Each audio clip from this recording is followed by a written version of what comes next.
call this meeting to order. Please rise for the invocation.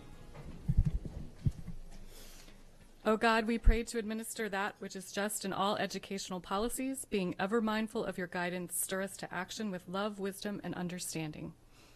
The Pledge of Allegiance. I pledge allegiance to the flag of the United States of America and to the republic which stands one nation under God, indivisible, with liberty and justice for all.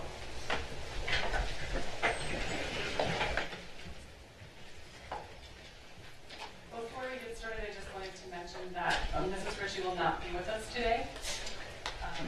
And now we have item 2.03, approval of the minutes. Is there a motion to approve the minutes? Second. All those in favor? Motion passes 6-0-0.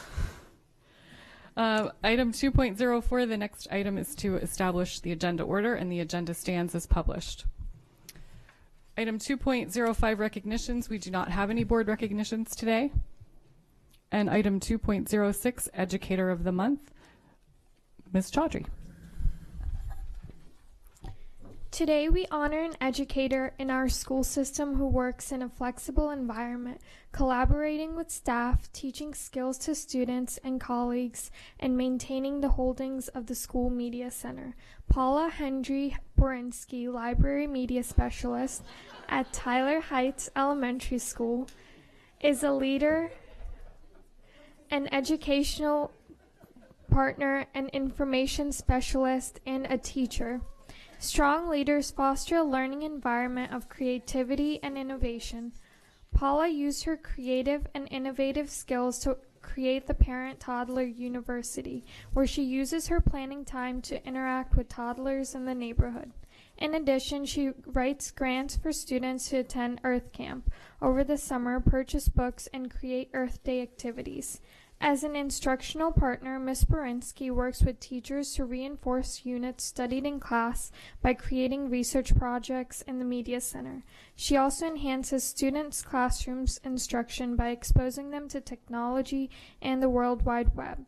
Paula Borinsky is the information specialist at Tyler Heights.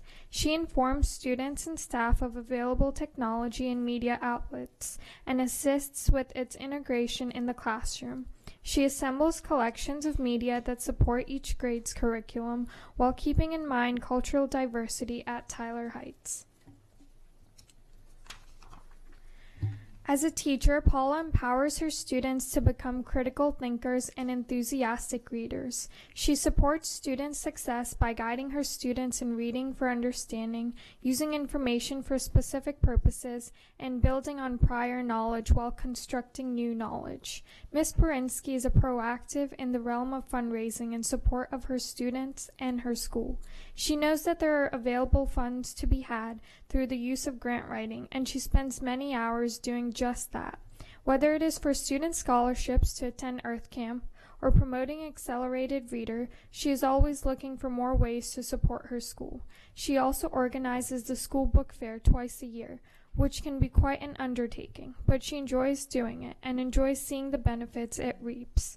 Paula Borinsky not only has a great working relationship with her students and colleagues, but she also spends time building relationships with parents and community partnerships through organizing game night at the school, at the local library, and her bookmobile. So for these reasons and more, the Board of Education is pleased to recognize Paula Hendry Borinsky as Educator of the Month for December 2014. Ms. Borinsky, thank you for all you do each day in support of our students, teachers, and parents at Tyler Heights Elementary School, and please join me up front.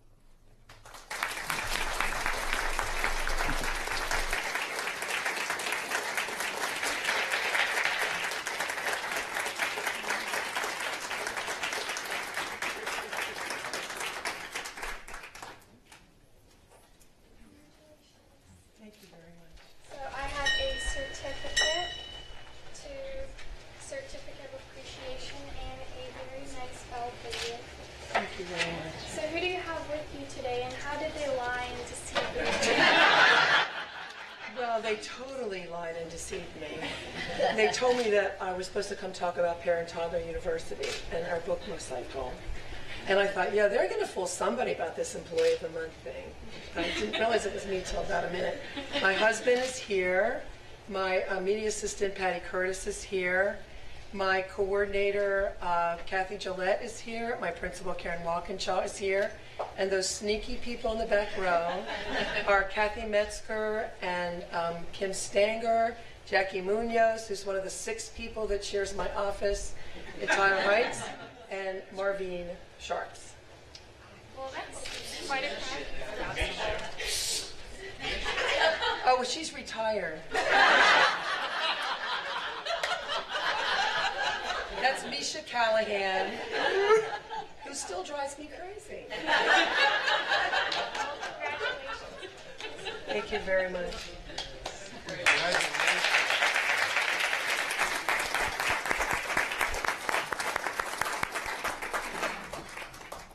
Ms. Berinsky, I wanted to remind you or ask that you just stay until after the CAC report. We're going to take some pictures. Teresa Birch, Employee of the Month. Thank you. If you ask folks at Bates Middle School and Annapolis Middle School to describe our Employee of the Month in one word, their answer would be lifeline. And that she is, because Monica Lopez has the important job of facilitating communication between home and school for over 400 families who speak Spanish. Not only does she handle the day-to-day communication with Hispanic families at both middle schools, she responds to numerous crises involving student safety and health. She is well known in the Annapolis area and is considered the go-to person for the pulse of the Hispanic community. Monica has been a bilingual facilitator for 8 years and is always willing to train new employees entering her field. She readily shares document translations, advice on how to juggle the workload, and shares information about community resources and more. With students and parents, she always goes that extra mile. She knows how to gauge where families are at in terms of their level of acculturation and need, and provides just the right amount of hand-holding until they can handle that particular task on their own. Perhaps nowhere is Monica's commitment to excellence exemplified more than in her willingness to assist the school system's communication office with the translation of automated notification messages to families. She has recorded Spanish versions of all of the system's weather-related closing messages, attendance messages, and other key messages. So you're the Spanish version of Bob? Right. Okay. In addition, on a moment's notice, sometimes late at night or on a weekend, Monica makes herself available to translate and record messages. Her work is invaluable and critical to families in whose homes the spoken language is Spanish.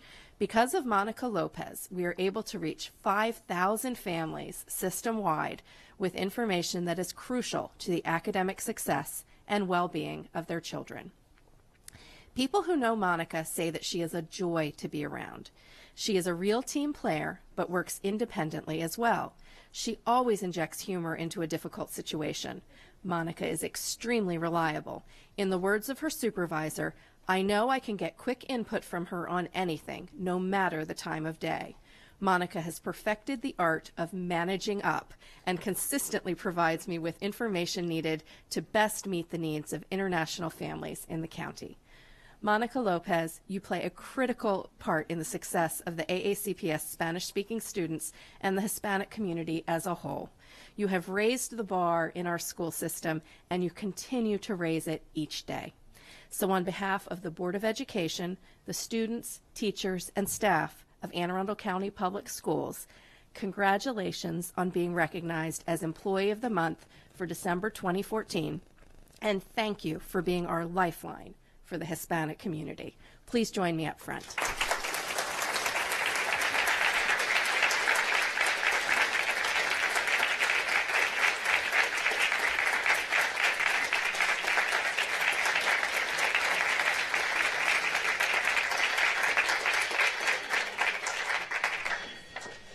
So I have for you a certificate of appreciation and a bell with your name on it. And I have to ask you, Monica, how did they get you here today? They lied to me. It's a common story we hear. So I get an email from my supervisor, Laura Gardner, and tells me that Bob and Teresa wanted me here at the board meeting in case they had any questions about Parent Connect or Connected in Spanish. And they made sure that I came. You need to be here at this time. I said, okay, I'm coming. Because you're a very good employee. Right. And then my other co-workers from the International Student Services Office, they're like, oh, we're going too, so we can all go together. We'll make sure we get there on time. Okay. So of course I came innocently knowing that, okay, I'm going to have to talk in front of the board. And here you are. And here I am talking in front of the board. Okay, and so it looks like you have quite a big crowd here with you. These are all my bilingual facilitator co-workers, my principal, Mr. Drew, one of my principals, my supervisor, Teresa Tudor. And these are all I work in the International Student Services Office. Work in that office with Gracie Williams, Eva Poole, Taina Compagnie, and then my co-workers, Tony, Dilha, Karen, Zeep, Marina, Hilda, Sandra, Mawish, which I haven't met, and Grace. And I see Angela in the back, and so is Jackie, and Misha, because I can't forget Misha, because we can't let her retire. And thank you for everything that you do for our kids, and everything all of you do for our kids. It's really important, so thank you so much. Thank you and very congratulations. Much. Thank you.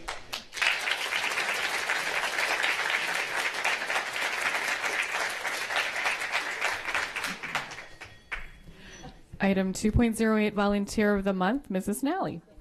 Thank you. 72 Career Day speakers scheduled. Over 2,000 donated canned goods items boxed up for the food bank pickup. 500 Grandparents' Day guests. These are just a few of last year's statistics shared by school counselor Barb Holcomb about her volunteers' accomplishments at Point Pleasant Elementary. We're happy to report that this wonderful volunteer is back this fall, contributing her time and talents to Point Pleasant for a 6th school year. Today, the Board of Education is pleased to honor Mrs. Rochelle Matheson.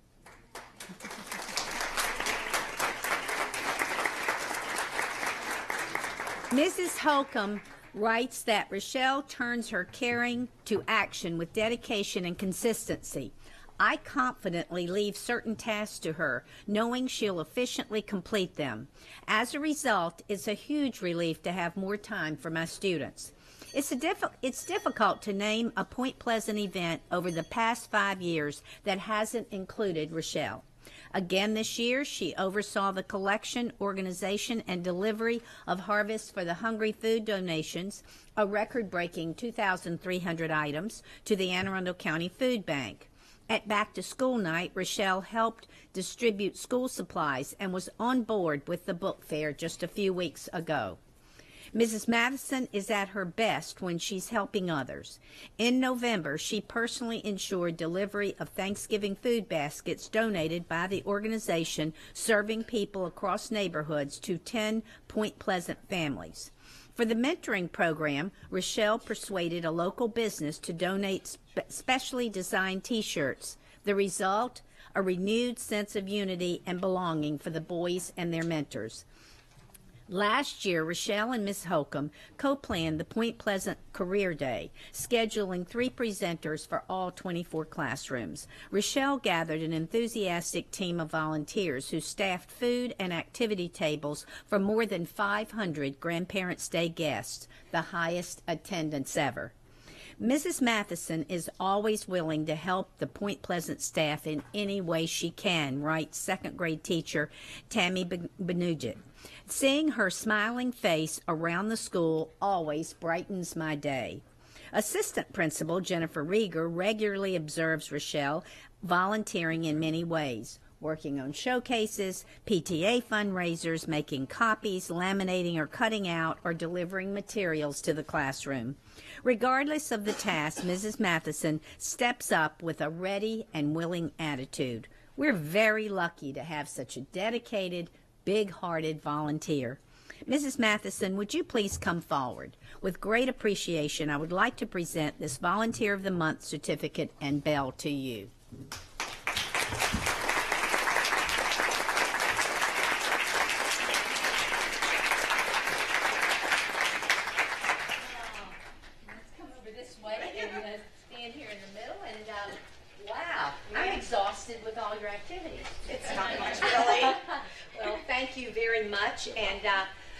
Who do you have with you today? My family and Barb, who's just a mess.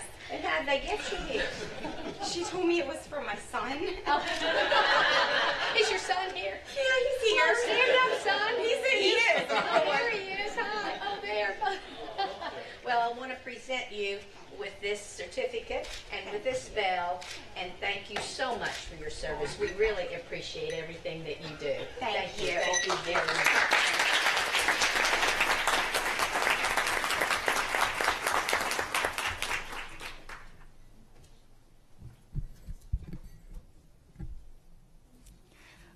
I'd like to welcome County Executive Steve Hsu to the audience today. Thank you for coming. And we will now move on to school and community highlights. Mrs. Nally.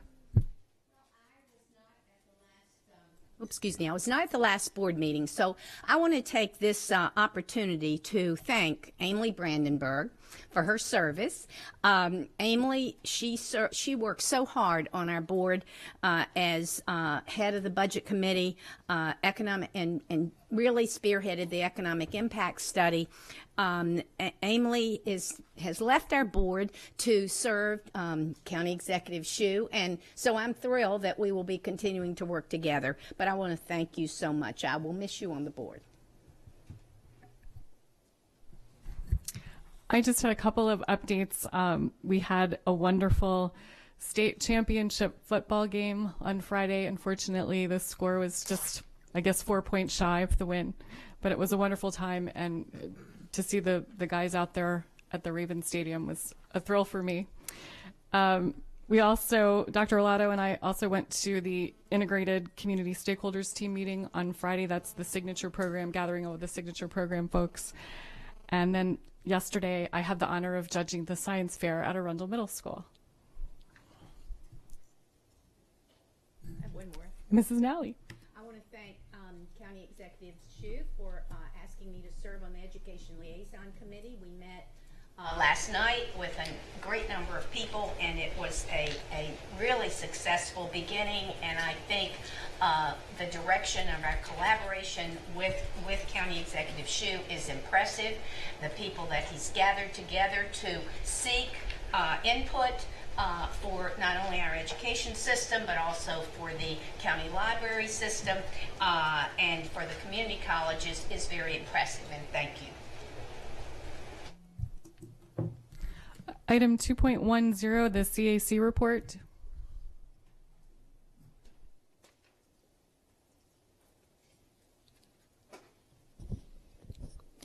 Good morning, Dr. Arlato, President Korbalek, and members of the board. I'm Lisa Shore, Vice Chair of the Citizens Advisory Committee, and I'd like to update you on our CAC activities over the past month.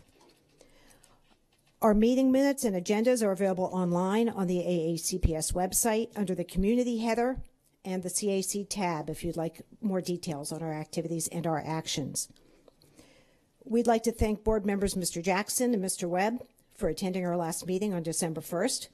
We appreciate the support of the board and are honored to be a community voice and a partner in the mission to support quality educational opportunities for all kids. We're a large and diverse group with 2 representatives from each of the 12 school clusters, 1 elementary level and 1 secondary level, the Anne Arundel County Council of PTAs, the military, the Special Education Citizens Advisory Committee, and the Parent Involvement Advisory Committee. To focus our efforts this year, we divided into 4 committees. The Costs Committee is exploring out-of-pocket education expenses for families in Anne Arundel County. The Class Rankings Committee is working with the school system's executive team to make sure that the ranking system is equitable and relevant. The Communications Committee is collaborating with the Public Information Office to support their efforts and to provide creative input and suggestions. In fact, Bob Mosier gave an excellent presentation at our last CAC meeting. His presentation helped us understand the many strategies that his office uses to communicate and sparked many ideas and very rich and robust discussion. The Equity Committee has met several times with Anthony Alston and the staff in the Office of Equity and Accelerated Student Achievement. We especially appreciate the support of John Panitz from Mr. Alston's office, who meets with us monthly and updates us on the office's initiatives. We've had very collaborative discussions with him about how to engage the community and how we can help. Our next CAC meeting is scheduled for Monday, February 2nd, 2015, at 7 p.m. here in the boardroom. Please feel free to join us or provide us with issues that you would like us to explore. We are ready and willing to help. We look forward to staying engaged and to having a productive and collaborative year. Thank you for your support as we work together for the benefit of students, staff, and the community. Thank you. We're going to take a 10-minute break for photos for the Educator, Employee, and Volunteer of the Month out in the hall.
Okay, our next item is 3.01, the superintendent's recommended fiscal year 2016 operating and capital budgets. And this is an information item, and we're going to turn it over to Dr. Arlado. Thank you.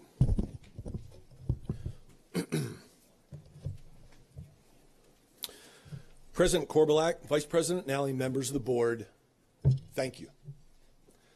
Thank you for allowing me the privilege of working together with you as we forge new paths of access, equity, and excellence for our school system and our county. Thank you for giving me the honor of continuing to work alongside the incredible teachers, administrators, secretaries, custodians, support staff, and other employees who go to great lengths most people will never see in the pursuit of educational excellence.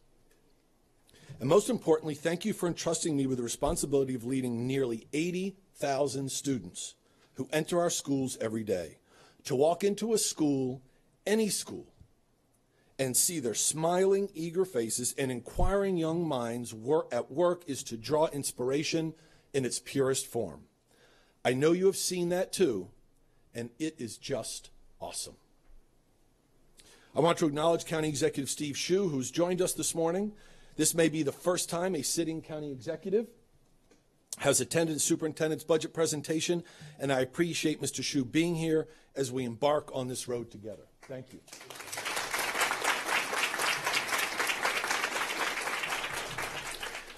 Education, ladies and gentlemen, is no easy profession, and it is not for the faint of heart. The work that we do every day, however, changes young lives and sets the course for our collective future.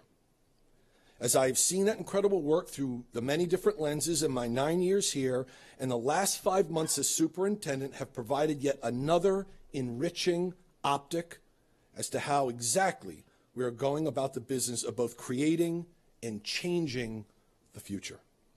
From world and classical language camps in the summer that entice students to expand their linguistic and cultural horizons, to invigorating science experiments in an elementary classroom on the first day of school, to internships at hundreds of businesses throughout the county via magnet and non-magnet programs, our students are being engaged and challenged like never before in the quest to heighten their curiosity and propel them forward.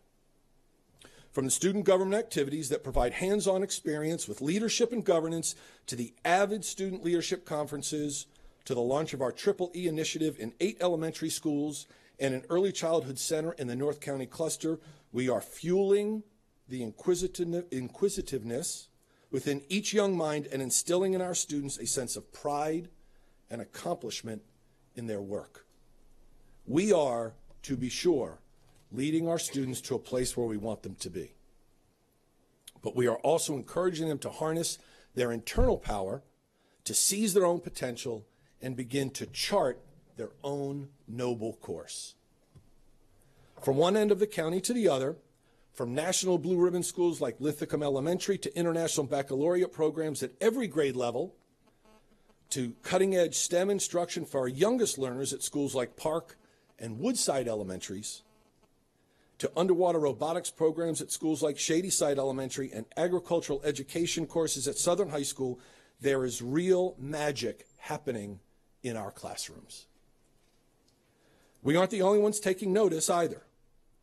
About an hour ago, the Maryland State Department of Education announced this year's class of 6 Maryland Blue Ribbon schools.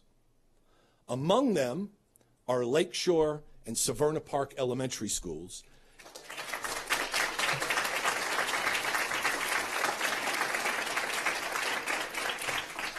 And I am very proud to tell you that we are the only school system in the state with 2 winners this year. The great things are happening because we have people who ply their trade not just with incredible skill, but with grace, passion, dedication, and humor. People like Christina Haustian of Broadneck High School, our current Teacher of the Year, who inspires students and colleagues alike with compassionate dialogue aimed at creating a sense of civic conscience, not just with regard to the subject at hand, but with causes like Relay for Life, the Polar Bear Plunge, and Harvest for the Hungry. People like Andre Dillard, the principal at Georgetown East Elementary School, whose involvement with children extends far beyond the walls of the building and the confines of the school day. In addition to running a 375-student school, Andre is the Director of Educational Activities for the Eta Lambda chapter of Alpha Phi Alpha Fraternity in Annapolis. His work includes involvement in a number of mentoring and support programs that help children, particularly young men of color, acquire the skills necessary for success and provide them with role models to look up to and emulate. People like Gus Gambrell, the chief custodian at Manorview Elementary School, who leads a team whose work often goes unnoticed, but is crucial to creating conducive learning environments in which children can thrive. The work of Gus and his team was recognized several years ago when Manorview received a governor's citation for superior maintenance. People like Monica Lopez, a bilingual facilitator for the last 8 years, who the board honored earlier this morning as its Employee of the Month. Monica provides an absolutely critical link between home and school for members of our burgeoning Hispanic population. She and her colleagues are more than just valuable resources to these students and their families. They are lifelines who translate documents, interpret key information at meetings, and put parents in touch with governmental and community organizations so that they can be in a better position to help and support and educate their children. And people like Joanna Espy, the technology support technician at Old Mill High School, whose technology expertise pays huge dividends in terms of helping teachers enhance instruction for students. In the last 7 years, the number of devices in our schools has more than doubled as we migrate from technology-assisted to technology-infused instruction. The work of Joanna and her colleagues is essential to our mission.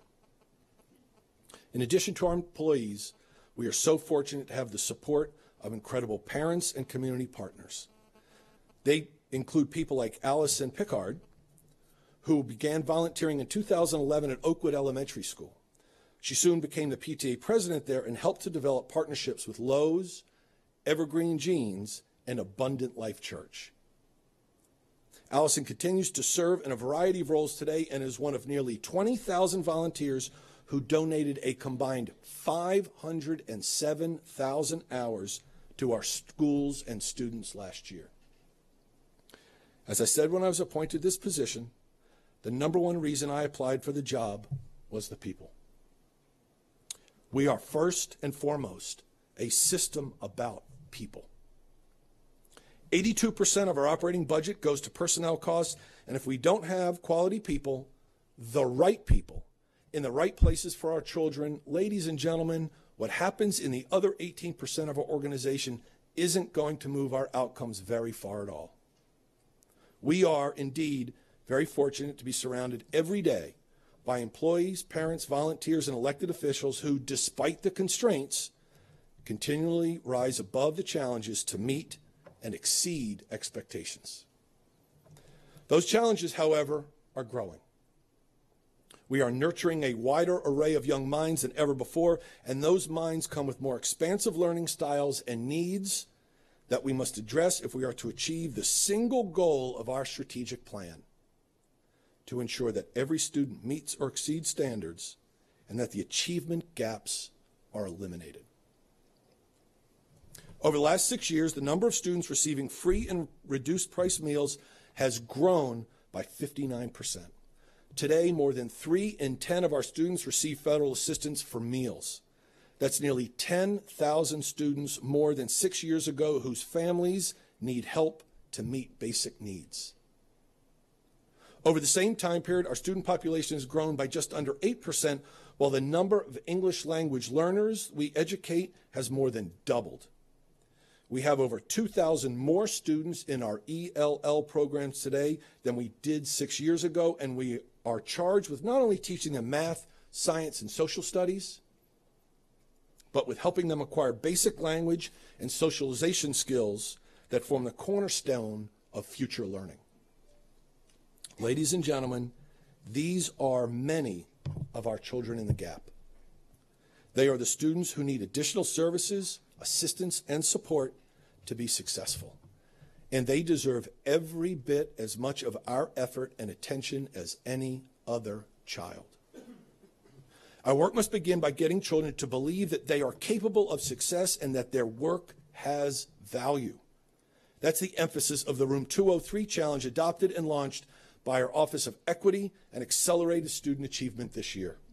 The challenge's name comes from the popular book and film Freedom Writers, which is based on the true story of a teacher who inspired a group of disenchanted, defeated students with diverse and challenging backgrounds to believe in themselves and their ability to achieve academic success. For us, Room 203 symbolizes the idea that no one will care how much you know until they know how much you care. It is genuine and heartfelt relationships that lead students of all backgrounds, interests, and abilities to a place where they feel fully valued. It is in that value, ladies and gentlemen, that we inspire students to excel. There are those who view and say we should view our school system purely as a business with a bottom line ideology that looks at singular measures of productivity and output and leaves those that don't meet standards on the outside looking in. To do so, however, betrays the fundamental mission of education: to empower all young minds, not just to see and understand the future, but to grasp it firmly in their hands and ride the promise of their potential to success. We are not, to borrow a line from a colleague, building widgets. We are nurturing and building children, all children. The contrast of business and educational theory is best summarized, I think, in a story found in a recent book by educational activist Diane Ravitch. Allow me to paraphrase. An ice cream company executive was speaking to a group of Indiana educators, telling them they needed to operate more like his company. If I ran my business the way you people operate your schools, I wouldn't be in business for long, he told the teachers. Not surprisingly, the teachers reacted with sullen hostility. When he finished his speech, a teacher innocently asked about his company's method of making the best blueberry ice cream.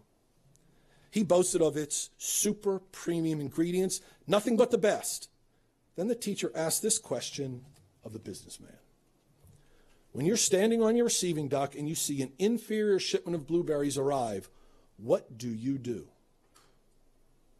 I send them back, he replied. The teacher jumped to her feet. That's right, she shouted, and we can never send back our blueberries. We take them big, small, rich, and poor, gifted, exceptional, abused, and frightened, confident, homeless, rude, and brilliant. We take them with ADHD, junior rheumatoid arthritis, and English as their second language. We take them all, every one, and that is why it's not a business. It's a school. Our business, of course, is not about blueberries. Our business is about the heartbeats of children, and those heartbeats are wrapped in skins of all colors. Our children come in all shapes and sizes with needs we know well and ones we are just learning. From backgrounds with which we are familiar and others we can't even imagine. We serve a far higher purpose than to just crank out a product. That purpose, ladies and gentlemen, is the children who constitute the future of our neighborhoods, county, state, and nation. It's not to say that we shouldn't be business savvy. We are and have been. Our school system offers every resident in our county an incredible return on their investment. A study commissioned by this board last year quantified it well.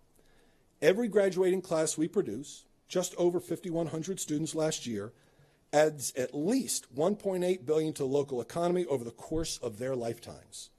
Those graduates will generate $26 million in additional county tax revenue and save the county $345 million in public costs related to health care, crime, and welfare. Our school system, quite simply, provides an extraordinary value to the residents of this county. I tell you emphatically that we are a sound investment that reaps huge economic, financial, and social dividends for every business and every resident, whether they have children in our schools or not. I am proud to also say that we are efficient stewards of the taxpayer funds provided to us by the county and state. On the business side of our operation, the strategic merger of our prescription drug and healthcare contracts will save our school system millions of dollars through volume-based discounts. The comprehensive dependent claims audit that we undertook last year ensures that only rightful dependents of employees are covered by healthcare benefits. Our rigorous claims payment audit, now underway, is verifying that no double billing or overlapping payments are occurring. Both efforts are designed to provide evidence of fiscal integrity and corporate responsibility.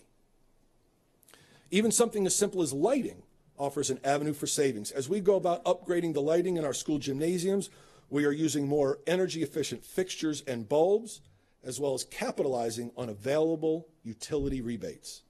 As a result, we are breaking even on the cost of these lights after about 7 months and realizing savings for the life of the fixtures after that.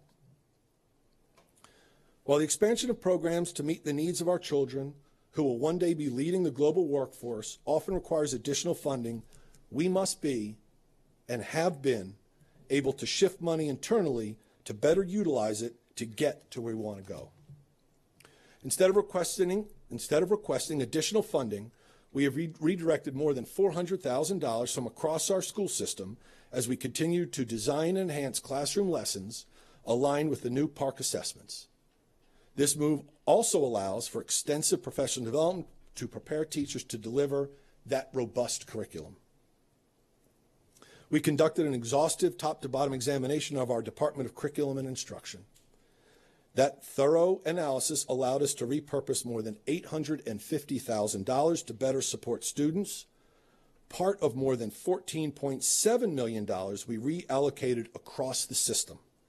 That's additional money we don't have to request from the public through this budget. We looked internally as well to launch the Pilot EEE initiative earlier this year. This program not only provides students with additional rigorous and relevant programmatic offerings at 9 schools, it also provides teachers in those schools with essential additional planning time they previously did not have at the elementary level.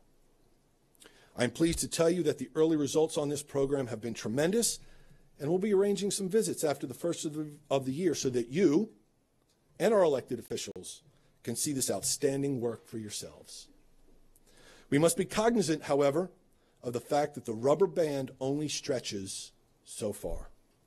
7 years of minimum level county funding coupled with rising enrollments, standards, and accountability mandates have taken a toll. The fact is that our ability to help students reach the places we want them to be and continue to attract the talent necessary to make that happen will be diminished if we continue to settle for the floor instead of reaching for the ceiling. The challenges exist across our system. School secretaries, for example, staff nearly 145 positions below appropriate levels. Our custodians are asked to clean about 27,000 square feet of building space on a daily basis, 35 to 50% more than required in other counties. Since 2010, we have increased our overall square footage by 829,000 square feet without adding any new custodial positions. When it comes to facilities, our much-discussed infrastructure backlog has reached $2 billion. While we must be forthright about the impact that funding constraints since 2008 have had on our school system, it does us no good to focus solely on the past. We must recognize where we are and chart the course ahead. We can talk for days about bygone battles with the county over funding, but it would not move our cause forward one single step. What we need is not discord, but dialogue, and a mutual and fundamental belief that together we can make education in Anne Arundel County second to none. I'd pose the same question that Robert Kennedy did years ago. He said, "There are those who look at things the way they are and ask why. I dream of things that never were and ask why not." It is time, ladies and gentlemen, to talk about how we can, not why we can't. I've had the chance to sit down with Mr. Hsu, and we've had some great conversation. I believe he is as committed to this mindset as I am. My hope is that our children and our county reap the benefits of our collaboration. My review of the recommendations from department heads in preparing this budget has been both exhaustive and exhilarating. In each of the thousands of lines, I have seen the faces of children. Every dollar we spend impacts a child in some way. The $1.1 billion operating budget I recommend to this board is 3.6%, or just under $39 million more than the current year's adjusted budget. Could I make the case for needing more funding in this request? Absolutely. I would very much like to add secretarial and custodial positions, for instance. However, finite resources dictate tough choices, and we must be prudent and reasonable. I believe this budget is evidence that we are both. It contains $11.8 million placeholder for employee compensation increases, which will be finalized when we conclude negotiations with all of our bargaining units. As I've said before, it is our people that will propel us forward. Department and division heads presented me with nearly $35 million in proposed program enhancements this year, and I could make a great case for every single one of them. However, we've had to make difficult decisions, and I cut the list down to $10 million. Nearly 70% of these requests are focused on 4 key areas that I believe will help us move the needle forward in terms of student achievement. Classroom teachers to address increased enrollment, early literacy, elementary education, and the needs of our English language learners. This, ladies and gentlemen, is where we must focus our efforts to close the gaps that exist. This budget recommendation contains $2.4 million for 33 teaching positions to partially address enrollment growth. We have nearly 6,000 more students in our classrooms today than we did 6 years ago. If we are serious about continued growth in class size, it is imperative that we add teachers to do so. I'm also requesting $2.5 million to launch the EEE program in all 19 elementary schools in the Chesapeake, Meade, and Southern clusters, in addition to the program already in place in the North County cluster. This expansion will bring enhanced instruction to nearly 12,000 elementary students next year and provide critical planning time for more than 500 teachers. $1 million is allocated to additional early literacy programs to help get children up to grade level at an earlier age by providing increased teaching services to children in our birth to age 5 programs and expanding our pre-kindergarten programs. This includes 12 additional classroom and assistant positions, and while the sites have not yet been finalized, potential locations include Crofton Meadows, Lakeshore, Nantucket, Overlook, Odenton, Richard Henry Lee, Riviera Beach, and Severn elementary schools. This will enable us to provide additional service to another 240 youngsters across the county. I'm also requesting $850,000 to add 8 English language acquisition teachers to classrooms across the county, 2 employees in our International Student Service Office, and 3 bilingual facilitators to assist the growing number of non-English speaking families in our system. These resources help many students who have experienced interrupted educations and are behind in their studies. For example, we had 15 over age 9th graders in our ELL programs in 2010. Today, there are more than 100. When it comes to our magnet programs, we must continue to develop rigorous and relevant curricula that prepare students for cutting-edge careers in a global workforce. This budget includes $1 million to continue expansion of the STEM middle school magnet programs at Old Mill Middle School South and Lindale Middle School, and launch our 3rd STEM middle school magnet program at Central Middle School next year. My recommendation also contains $739,000 to purchase automated bus routing software and hire an analyst to implement a program that we plan to run alongside our current transportation system during the upcoming school year. This will enable us to identify any areas where we can create more efficient bus routes and allow us to examine additional options with regard to school start times. I believe that this is a practical first step that will yield valuable information as we continue the discussion of later school start times. Additionally, I am requesting $4 million to strengthen our health care fund and $3.8 million to address needs of our charter and contract program. Providing quality curriculum instruction is but a part of the path to educational excellence. Our children must be educated in up-to-date facilities, and this board knows well that we have a long way to go in that regard. The $163.1 million capital budget recommendation I submit to you today contains funding for comprehensive renovation projects at 9 schools and continues funding for pre-kindergarten and kindergarten additions, as well as open space classroom enclosures. There is more than $100 million allocated to construction projects at Severna Park High School and Rolling Knolls, Benfield, West Annapolis Elementary Schools, and design work for Manorview, High Point, Cromwell, Jessup, and Arnold Elementary Schools. There is also $11 million for pre-kindergarten and kindergarten additions at Eastport and Georgetown East Elementary Schools, as well as at West Mead Early Education Center. $6 million from gymnasium additions at Millersville and Woodside Elementary Schools, and $5 million for open space classroom enclosures at Glen Burnie High School. Ladies and gentlemen, every day in our class, our students face challenges. Some of them are pretty steep. It is our collective duty to lift our children up, equip them for success, and propel them forward. It is our duty, if you will, to elevate all students and eliminate all gaps. We must do it through passion, support, and creativity, and through access, equity, and excellence. And we, school system, county government, state government, parents, students, community, and business partners must do it together. We all have critical roles to play. The path will not always be easy, but the achievement of our children is the priceless prize we must relentlessly pursue every day. Thank you.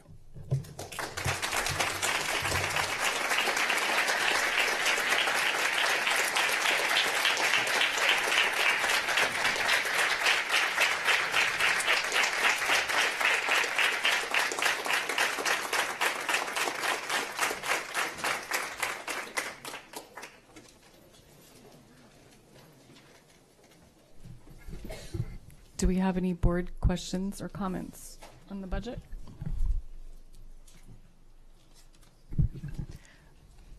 I would just like to thank you, Dr. Arletto, for you and your team. I think you've put together and crafted a sound and thoughtful and conservative budget. And as Ms. Brandenburg and I like to say last year when we were doing presentations before the County Council and the Anne Arundel delegation, we are Anne Arundel County. And we look forward to working with our new county executive and our new county council to fund a budget that will allow AACPS to provide a world-class education to the students of this county. Thank you. Thank you, Ms. Korbelak and members of the board. I do also want to extend to Mr. Hsu and your team. I appreciate the collaboration. It's how it started, and my commitment to you, to the residents of the county, that we'll work together. We'll have our differences, no doubt about it, but if we're not having the conversations like we've had so far, we're never going to move the system forward. And so I appreciate that. I also want to thank this team off to my right. Creating a budget is not an easy task. There's a lot of gnashing of teeth. There's a lot of blood, sweat, and tears, literally, and I want to thank the team, everybody included. So thank you all very much.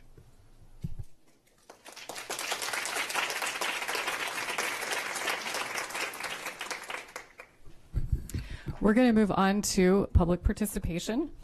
Anyone wishing to speak on an item not on today's agenda may offer testimony during the public comment portion of the meeting. Speakers will be allotted 3 minutes each, and the board asks that comments remain civil and appropriate for the various audiences that may be watching or viewing this meeting.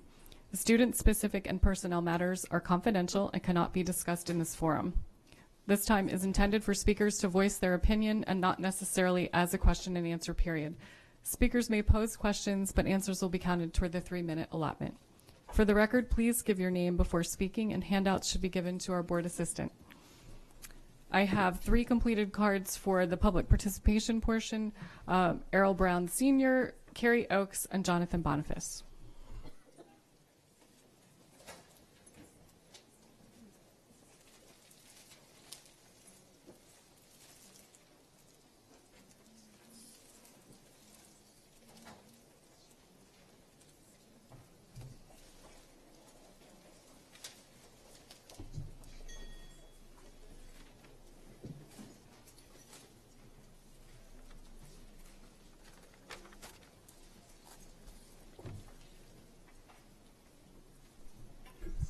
Mr. Brown? Thank you. Good morning, Superintendent. Good morning, President, and good morning, board members. My name is Errol E. Brown, and I'm the senior. And I would be remiss if I didn't tell you here this morning that I am a product of the Anne Arundel County Board of Education. Very proud product, to be exact. My first school was Parole Elementary School, which is undergoing renovations at the time. Although the project is behind schedule, we fully approve of turning the school around, the front to the rear and the rear to the front. We opened that school in 1952. Also a graduate of the Wiley H. Bates High School, class of 1962, celebrated our 50th anniversary. We renovated that school now, and it's doing wonderful things. I wouldn't be here today, or who I am today, if it wasn't for those teachers of the Anne Arundel County Board of Education. So I'm a living witness, and I'm here today to tell you that the system works. Although I was in a different system at that time, we all know what it was like back then. For some of you younger ones, you may not. But we still believed in one thing, or shall we say those teachers believed in one thing, and that was excellence. And those school teachers, if you don't do it right, they make you do it over again. And I was one of those that had to do it over again, but it only took one time, and it never happened again. I rise here this morning to talk with you about the Philip and Rachel Brown Board of Education building on Green Street. As you know, we had the pre-dedication back during the summer, and we were looking to have a rededication of that to the Philip and Rachel Brown once we have all the memorabilia put up. I have supplied memorabilia from the Philip and Rachel Brown collection that spans over 100 years. Diplomas from the Anne Arundel County Board of Education, 1924 and 1926, signed by Dr. Fox. These things have all been pretty much so have been framed by myself, and monies came out of my pocket to do it. A lot of the memorabilia has been framed. Some of it still needs to be framed. And we're looking to see to it that this happens, hopefully by Black History Month, February, so that we may have a rededication. For that, we have to make sure that we have a small amount of funding to redo that, and that everyone is on the same page with that, and that we can do it and have it done so that it would enhance that building. The building, we found out, is not on the National Record for Historic Places, which it really should be, because it will only enhance the Board of Education. Also, too, the Annapolis Historic Foundation puts a plaque on that building, which it is eligible to be. And so we're asking that these things be brought to fruition, and so that they can be done. Again, thank you for having me this morning, and thank you for the opportunity for speaking. Thank you. Are you speaking for Carrie? Yeah. Okay. I have you next. My name is Danielle Brooks. Good morning. I am the parent of 3 children, 4, 7, and 16. And I just wanted to add some remarks about the Start School Later initiative and survey. And I really just don't know which is more exciting, the news that more than 2/3 of the respondents to your survey supported starting high school later, or including more than 70%, which includes more than 70% of parents and students, and the majority of AACPS employees. Or that the county executive, Steve Shue, has stated that this is one of his budget priorities for the next year. I'm a little disappointed to see that Dr. Arlotto has decided to include funding for the routing software next year and not for the implementation of a change in start time for the upcoming year. I'd like to, I'm a little nervous, sorry, with the over 11% drop in diesel fuel prices since January that we're experiencing, surely we can purchase the routing software this year within your existing transportation budget, a process that might be expedited by piggybacking on an existing competitively bid contract of another jurisdiction. I'd like to implore you not to delay further by taking months to create your own request for proposal. Please modify Dr. Arlotto's budget to include funding for a change in start times next school year. Don't force our children to endure another full year of unhealthy, unsafe hours because the bureaucracy can't or won't move fast enough. And thank you for listening to me and all of the parents that are desiring this important health change for our children. Thank you. Mr. Boniface. Good morning, President Korbelak, Vice President Nally, Superintendent Arlotto, and members of the board. My name is Jonathan Boniface. Last Thursday, Bill Crofton High School attended the Anne Arundel County Delegation Legislative Priorities Forum. We presented our county's delegates and state senators about the growing need for an additional high school, one primarily needed for Crofton to address the capacity problem in our high schools. This coming session, legislation will be presented during the General Assembly addressing alternative ways to fund the building of new schools, such as a private-public financing. We ask that you please support this upcoming legislation. Last month, AACPS began working on the scope of the new facilities study. We kindly ask you to make sure the feasibility of a Crofton High School be included in the scope, and that it also include the feasibility of making our schools, especially our high schools, smaller. With the addition planned for Meade High School, adding 276 seats, we will have 2 county high schools in the coming years with nearly 2,500 students. This new facility study is a great opportunity to have an outside objective look at making the needed replacement of the old Mill High School into 2 1,300-seat schools. This could, if done properly, set Anne Arundel County schools up for the future and keep our county schools among the best in the nation. Thank you, as always, for all you do for our children. Thanks. Thank you. Is there anyone else who wanted to speak during public comment? I don't have any more cards. Okay. Seeing none, we're going to move on to the action items. Item 5.01, administrative personnel appointments. Dr. Arlotto, your recommendation, please. Yes, ma'am. I recommend that the personnel listed on the attached sheet be promoted and or appointed. Second. Is there any discussion? All those in favor?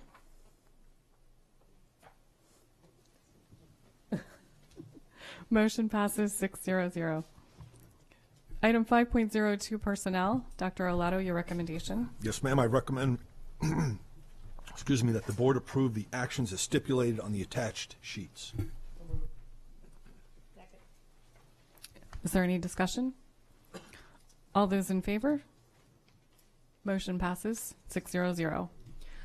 Item 5.03, superintendent's recommendation on redistricting Annapolis area. This is an information item. Dr. Arlotto, you have a presentation?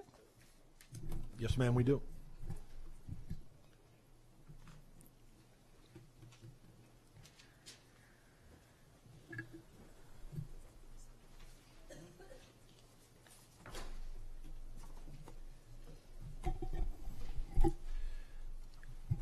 Good morning. For the record, I'm Alex Shaknovich, Chief Operating Officer for Anne Arundel County Public Schools. It's my pleasure to provide a brief overview of item 5.03, which is an information item only for this morning's proceedings regarding the superintendent's recommendation surrounding the Annapolis area. In accordance with board policy JAA, the superintendent is required to submit to the Board of Education by December his recommendations for redistricting. The board then accordingly will review the superintendent's recommendations along with any other board-generated proposals and decide by January which of those proposals to take forward to a public briefing and then public hearings. With respect to the Annapolis area, the superintendent formed a citizen and paneled citizen-led committee to provide him information and recommendations specific to 3 items.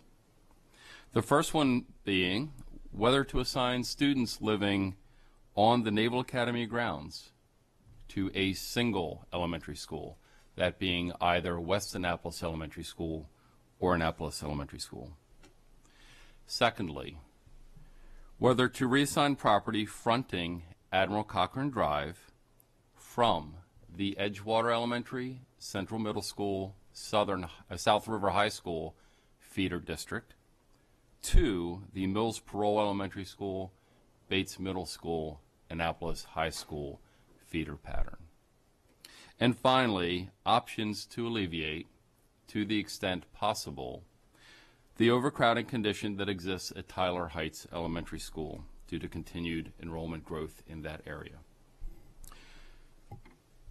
The board has a packet that contains the superintendent's recommendation in it, as well as the recommendation, the formal adopted recommendations of the redistricting committee.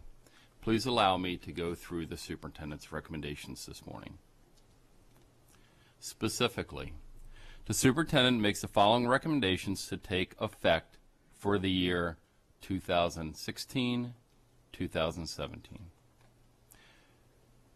With regard to the U.S. Naval Academy properties, to unifying the U.S. Naval Academy properties into a single elementary school, the committee recommended that no redistricting take place at this time and that students continue to attend their respective elementary schools as they do today. The superintendent agreed with the committee's recommendation and therefore is recommending no change to the attendance patterns presently in place as they relate to the U.S. Naval Academy property.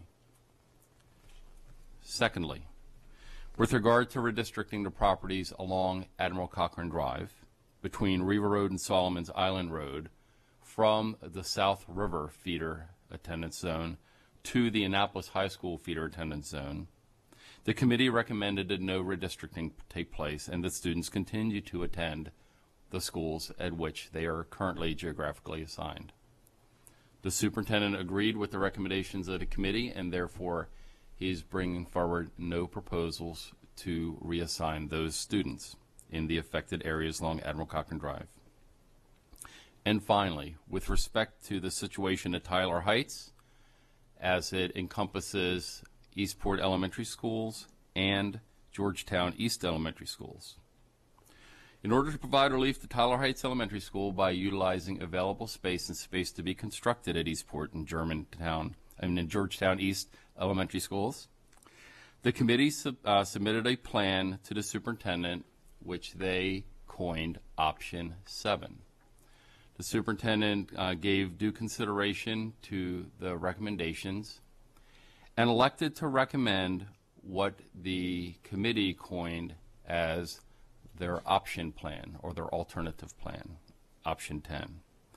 Specifically, it would move the community of the Reserve at Quiet Waters, Neighborhood A, out of Tyler Heights Elementary School and into Georgetown East Elementary School. Secondly, it would move a community known as Harbor House, Neighborhood R, out of Tyler Heights and into Eastport Elementary School.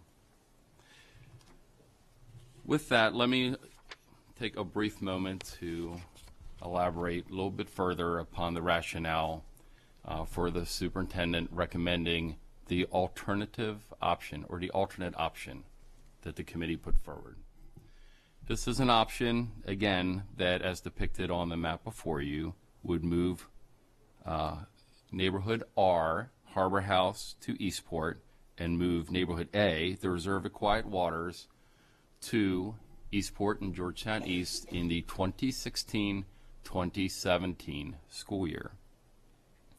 It is an option that the committee voted for, 7 in favor, 9 opposed, and 3 abstained. So this was the second highest ranked option amongst the 13 or 14 options, I believe, that the committee went through. In making the recommendation, the superintendent would like to share the following observations and the benefits that he sees with respect to Option 10 as it relates or is juxtaposed to Option 7. Option 10 allows the additions to be constructed at both Eastport and Georgetown East to be constructed and outfitted to receive the students and does not put either Eastport or Georgetown East in an over capacity situation in either 2015 school year or the 2016 school year. It minimizes the impact on the numbers of neighborhoods that would undergo adjustments or reassignments. So the number of neighborhoods and the impact of that number is certainly lessened. It creates a contiguous boundary. Creating contiguous boundaries is important not only philosophically to good planning process, but it also helps us down the road should the recommendation be challenged. It would help us defend our position that contiguous boundaries lend to a geographic attendance zone that is not arbitrarily defined or capriciously intended. Again, as I mentioned earlier, it would allow us the time to not only construct those additions, but there are a lot of other considerations that have to be taken into account. The committee went to great lengths to document the concerns and the particular circumstances at Tyler Heights and some of the recommendations that they put forward, not as part of the formal recommendation regarding redistricting, but ones that the administration there at that school should entertain with respect to how the school is organized. And we want to allow time for not only Tyler Heights, but for the principals and the communities of Tyler Heights and Eastport and Georgetown East to prepare for the receipt of the students, to make sure that the staffing is in place, the professional development is in place, that the appropriate complement of materials, instruction, et cetera, and to allow us the opportunity to conduct that outreach to make sure that all of the communities are aware that this recommendation is coming down the pike in the 2016 school year. We telegraphed at the outset that our intent, quite openly, even in the press, was to identify a solution for the 2016 school year, and option 10 does that. Option 7 would advance a portion of that in the 2015 school year, and we're not sure that everybody is cognizant of that or fully appreciates the ramifications of that. There are some additional complications. This is in the city of Annapolis, not in Anne Arundel County proper, but in the city. And either option 7 or option 10, will require some time for us to work with city officials to make sure that we put in place specific mechanisms and protections for the students, such as crossing guards and some additional sidewalk elements. And this is critical as it relates to Neighborhood A, which is, again, the reserve at Quiet Waters.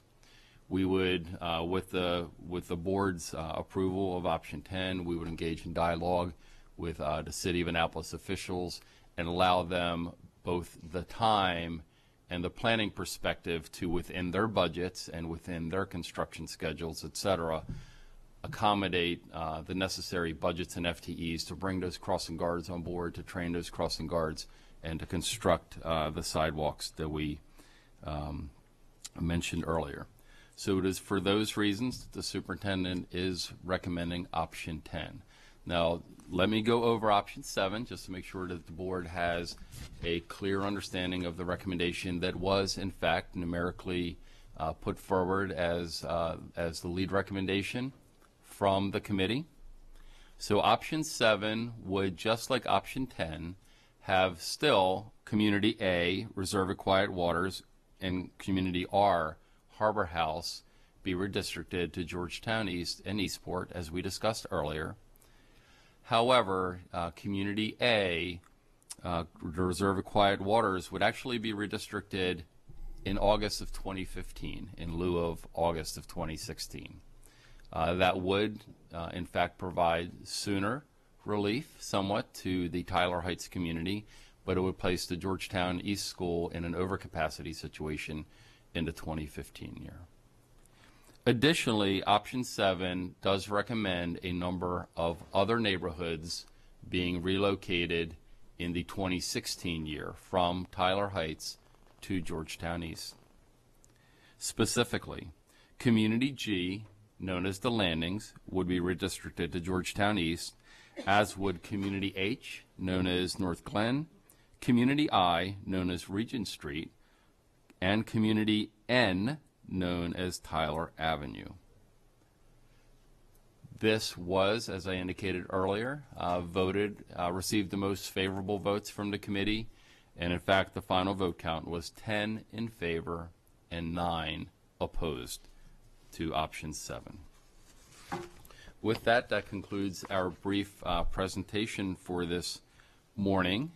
Again, we're open to questions at this time or at any juncture between now and January, when the board will be asked, as I indicated earlier, to take an action in the month of January to identify for the superintendent what specific proposals, these or any others the board might have, that they wish to take to that public briefing and public hearing process. Ultimately, the board will be asked no later than the end of April to take a vote in open session on their final redistricting actions, and the superintendent and staff would then implement them as instructed. So again, thank you for this opportunity, and we're open to any questions you might have. Mr. Webb. Mr. Shaknovich, are there currently any students being bused into Tyler Heights Elementary? Yes, sir. There's currently students being bused into Tyler as well as Georgetown East as well as Eastport. All three schools have some busing students. Do we have any idea how many are being bused into Tyler Heights from areas other than, you said some are going to Georgetown East? Well, all the students that are being bused to Tyler Heights are in Tyler Heights' geographic attendance pattern as it exists today. We'll be more than happy to put together an overview. Quite frequently, the board does ask for additional information, and so to the extent possible, I would be more than happy to collect any additional information type of items, such as busing information, Mr. Webb, and we can put them together in a package and share with the entire board so that you're all you have all of that information available at your disposal to review before January. Okay.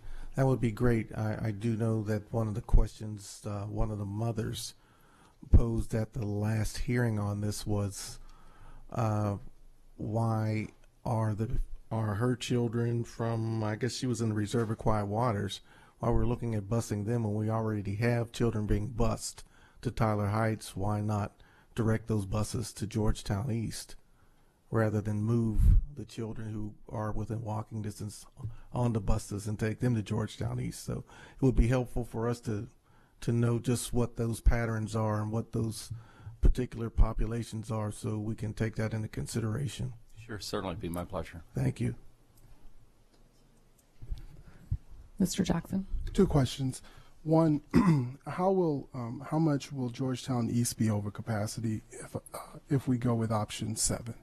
One of the comments that you made said that it would be over capacity if we do, I think it's the letter A on here, which is 150 students. Sure.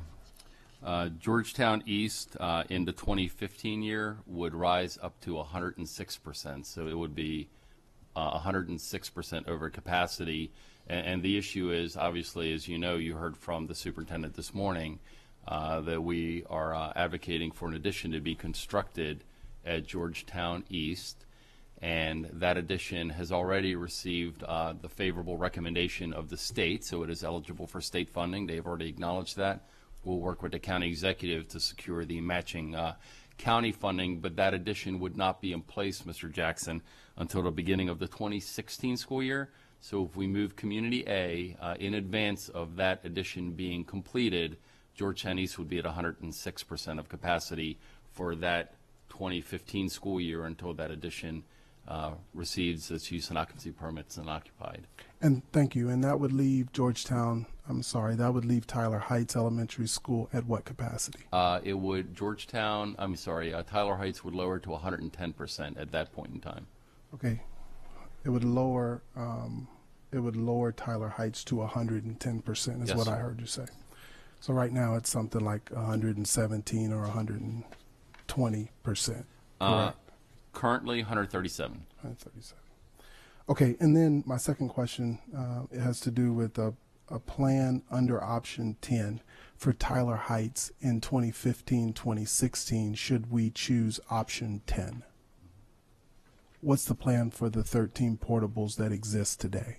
Well, again, and I'll leave you to read the committee's recommendations, but the committee made a number of recommendations to the administration.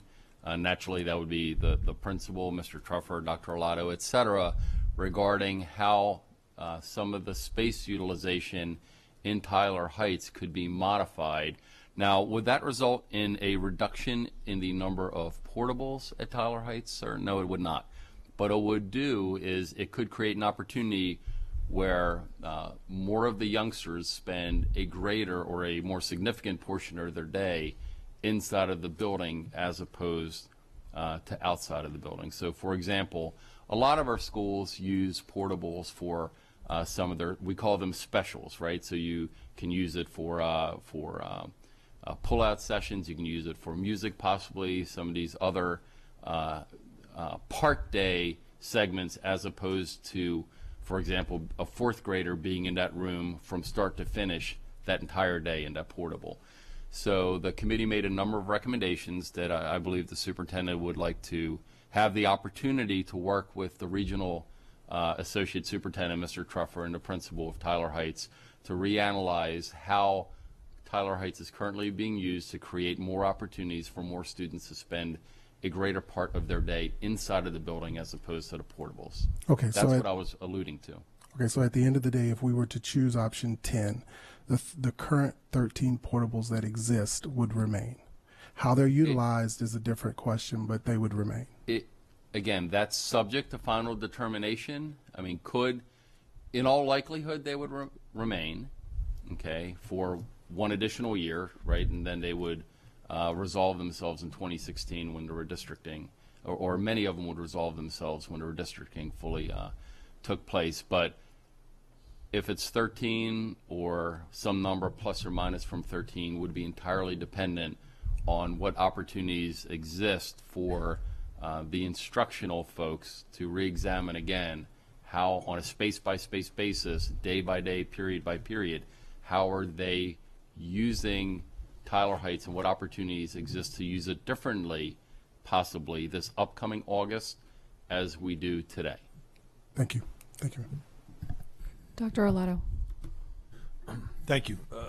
Ms. Cheknovich, would you just give us a sort of a quick outline about the future of redistricting for Annapolis? This was limited in scope, as you alluded to in the beginning, and the committee knew well and undertook that scope, of which I'm very, very appreciative of all their time and energies.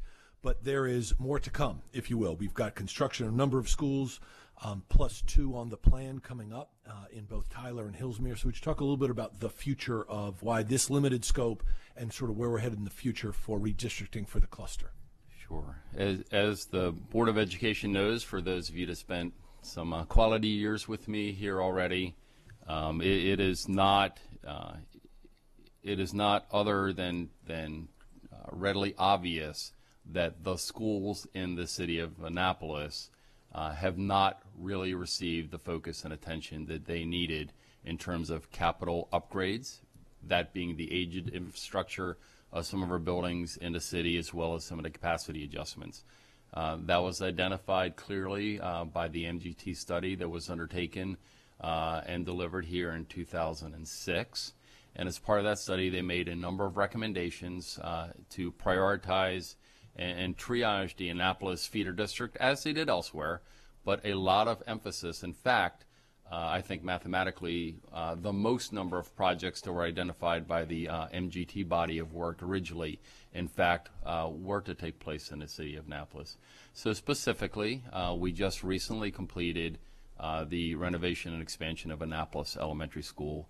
You know, we currently today, as we speak, have underway the renovation and expansion of West Annapolis and Rolling Knolls Elementary Schools and Mills Parole Elementary School. Germantown Elementary School was a recommendation of the MGT, and that has been completed and occupied just like Annapolis. But importantly, we still have 2 very critical elements ahead of us, and that is a critical need to have both Tyler Heights and Hillsmere not only comprehensively renovated and or replaced, but expanded to take care of those communities. Those communities are all growing. There is still not as much in Tyler Heights, but certainly in Hillsmere. There's still some land that's prone to development, and we know that the adequate public facility ordinance that helps us manage some of that growth in the county is not as robust in the city of Annapolis. So we know that we're going to be experiencing further enrollment growth in Annapolis, and that the idea is that, and we've been very transparent, the superintendent was incredibly forthright, that our abilities to undertake a redistricting at this point in time has to be narrowly focused and strategic, knowing that when we finalize the build out of our Annapolis plan, and by the way, I'm focusing on elementary schools so much today, that I neglected to say that Bates Middle School is also in our capital plan. So we know that when we are done with the body of work in Annapolis, we just had the addition put on Annapolis High School as well, that we are going to have to do a side-to-side, top-to-bottom, stem-to-stern reanalysis of the entire Annapolis feeder district. And I'll throw in just one other complicating factor, one that Mr. Jackson is acutely aware of, is that we also have children on the north side of the Severn River attending Annapolis as well, and that part of the capital improvement plan also has, as you know, we completed the feasibility study for Arnold recently. And so when we take a look at the comprehensive approach to how to deal with Annapolis, Mr. Jackson, we'd also like to take a look at the north side of the river, the Navy Station Annapolis component, to see where they would be situated, whether Annapolis Elementary would continue to be a suitable location for them, or possibly we would like to explore, once Arnold Elementary School was finally completed, they would go to Arnold. And I only mentioned that to say that the children now on the north side of the river, although they come to Annapolis Elementary School for their elementary years, they don't stay a part of the Annapolis feeder district. They then return to the Broadneck community for middle and high school. And really that split articulation pattern obviously gives us some concern. We know that we've received concerns from some of the enlisted and Navy community on the north side of the Severn River. So part and parcel with that comprehensive redistricting that I spoke to earlier in Annapolis would actually be a little bit larger, and would actually take a look at how do we deal with the naval station that's adjacent to Greensbury Point on the north side. So Dr. Arlotto, that would be the vision, is to continue to work with the state and county funding partners, just like we have to date, secure the funding necessary and the requisite approvals to aggressively begin undertaking the renovation, expansion, and or replacement of those remaining two schools, plus Arnold, to the point that I raised for Mr. Jackson. And then at that time, the recommendation would be to re-empanel a new redistricting committee that will be charged with a much more in-depth, a much more elaborate, and a much more robust Annapolis of the entire Annapolis NEC community. Does that address your concern, Dr. Arlotto? Sure. Mr. Jackson. Thank you. Some of that dialogue allowed me to think about a question that I wanted to follow up on. Could 90 students out of the Area A on the map, which is 150 students as is, if you just take the cookie cutter piece of that Area A, but could 90 of those students be carved out of the 150 students, so we're not going so far over capacity, but we're not also leaving students in Tyler Heights for another year, and we're utilizing the space in Georgetown East next year? Do you understand my question? Yes, sir. So there's 150 students currently that come to us from the reserve at Quiet Waters. It is a contiguous multi-unit apartment complex. So could possibly you go into an existing contiguous neighborhood, into an apartment complex, and say, okay, these 3 buildings or these 4 buildings no longer are part of your community. They go over here, and the other 7 buildings continue to stay.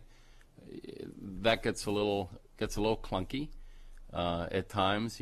Typically when we through the redistricting or rezoning process, if we're going to move you know, the community will move the entire. So it's a multi-unit apartment complex. I believe it's on the order of 10-ish buildings.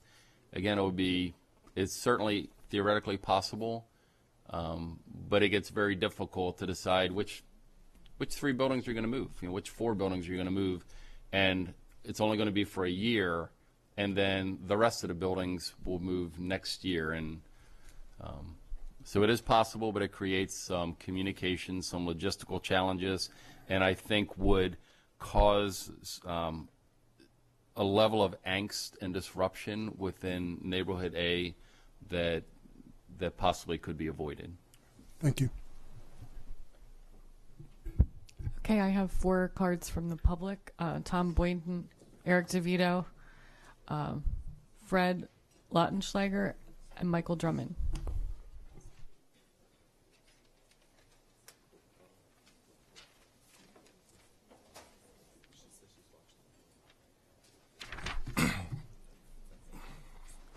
Good morning. My name's Tom Boynton. Should I start? I'm sorry. I was on the redistricting committee. I was a representative from Tyler Heights. And first of all, no one from our community wants to move our kids because we love our school. We really do. And I came to the fight, the redistricting, you know, hoping to trying to keep as many kids as we could. But it's not going to happen. We're not going to get a new school anytime soon. That's been made clear to me. But we're busting at the seams. We're at 137% right now. Next year, nothing gets done. We're at 140, 145%.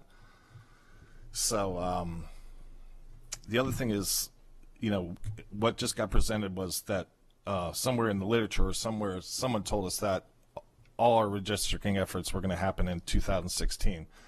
I never heard that from a single person who was, you know, representing the school system, that anything we were going to decide upon was only going to happen in 2016. We thought we were free and clear to try and move kids next year.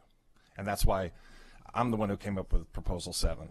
And Sharika Crawford, Dr. Sharika Crawford, she teaches at the Naval Academy, and I carried a lot of water trying to get the committee to agree to anything, much less any proposal. And we looked at things very clearly, thought we could move kids next year, because none of what I've heard today with respect anyone other than Mr. Jackson has been worried about Tyler Heights next year. Okay?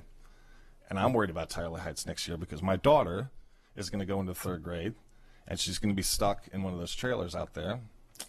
The trailers for the 3rd graders are 100 yards from the nearest store. You know, we've had kids not make it to the bathroom in time and wet themselves. You know, it's a really untenable situation. You know, we had to sit there on the committee and listen to outrageous claims from our friends from Eastport about how crowded they were, equally crowded, and how their school was overrun. And they ignored the fact that their entire school's population of 270 kids sits outside every day in trailers at our school. Every day. And Dr. Arlotto, I loved your parable about the blueberries. And we got a lot of blueberries at our school. And they're sitting on the loading dock right now. And we have to stick them out into leaky crates every day. And it's not good.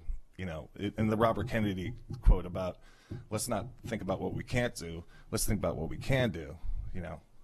So I did a lot of work on the committee, and Shriek and I did a lot of work on the committee to try and bring it so that some relief could happen next year. Some relief could happen next year at Tyler Heights. So it looks like I have some more work to do trying to convince everybody up there. And I'm going to keep fighting. Thank you so much. Thank you, Mr. DeVito. Thank you. My name is Eric DeVito. I'm here with Fred Lautenschlager to my left, and Mike of the Knights of Columbus, and Mike Drummond next to Fred from the Arundel Lodge. We are here today speaking directly with regard to the Knights of Columbus, or the Admiral Cochran Drive redistricting, which was item 2. the superintendent's recommendation. The charge that was given to the committee was to look at the Knights of Columbus property and another existing community, Admiral's View, and move it from the South River feeder system, where it is now, to the Annapolis High School feeder system. We support the move to the Annapolis High School system. The committee and Dr. Arlado's recommendation would keep it where it is, and we're basically here to ask you to reconsider that. And we know there'll be a lot more details in January to get into some of these details. There were things that the committee looked at. We understand, but there are other factors that we believe the board should take into consideration. I mean, these are two charitable organizations, and they can give you their details of what they do and their missions. And when Dr. Arlado was speaking before about, you know, your mission to helping families and kids, that's exactly what they do. And by redistricting them, that can help them along in their mission, which they will explain. Some of the nuances that we believe may not have been fully understood at the committee level this is on the boundary line. Admiral Cochran Drive, for those of you who don't know where the property is, it's at the end of Admiral Cochran Drive, right where it intersects with Route 2. And Admiral Cochran Drive is the boundary line. And for those of us in Anne Arundel County, we know Admiral Cochran Drive has not been there forever. It's a relatively new road in this county. And it has, in essence, created this problem because that's been used as the boundary line. And anytime you do that, there's always going to be properties on one side or the other. And what we're asking you to do is basically flip the property to the other side of the line. And in fact, a portion of their property is on the Annapolis High School side of the line, and which is further compounding this. Your busing system goes up and down Admiral Cochran Drive now as it is, so this would not affect it. The buses for both the South River and the Annapolis feeder systems go up and down Admiral Cochran Drive, so this would not impact that. And what it has done is it is causing an impact to their development plans, and Fred can explain it, that is causing the group a hardship, and that's why we're asking you really to take another look at it, a harder look at it. We'll give you the details, as I say, in January to hopefully try and flip this to the Annapolis feeder system. The last point is we understand that there was some concern because Admiral's View is an existing community, and I believe there is one student that is in the South River feeder system, I believe either at Edgewater or Central. But a possibility would be to leave Admiral's View where it is and just take the Knights of Columbus property over to the Annapolis feeder system, if that is a concern of the board, because it can be the properties aren't technically contiguous, they're close by, but carving out Knights of Columbus separate and distinct from that existing community, probably it would not affect you, like I said, with the busing or really any other practical purpose. And if that's the holdup, we'd ask you to consider that altered recommendation. Thank you. Superintendent, members of the board, my name is Fred Lautenschlager. I'm a member of the Knights of Columbus of Annapolis. I'm also the president of the Columbus Club, which is a subset corporation of the Knights of Columbus that owns and operates property that would belong to the chapter. We have purchased property on Bestgate Road adjacent to St. John Newman Church to build a new facility to house our activities. The reason we've done that is because we've been pressed largely by government, if you will. You put Admiral Cochran Drive through our property. It eliminated some of the activities that we formerly had, and it also split our property. Some of it is in the Annapolis feeder system on the other side of the road. And what we've had to do is we hope that we get proper zoning so we could sell our property and move on to a new location. But because of the limitations on new development, we've been forced to carry a note on the new property, and we're expending substantial sums of money to pay the interest costs on that, money that we could be using in the community. Many of our activities support essentially what you do. We have a scholarship committee and a scholarship program that is ongoing. We give substantial sums of money out in scholarships to students in the area. A point in fact is that in 2009 we celebrated our 100th anniversary in the community. We gave $100,000 to organizations within the community just to indicate who we are and what we're all about. On one occasion, if you recall,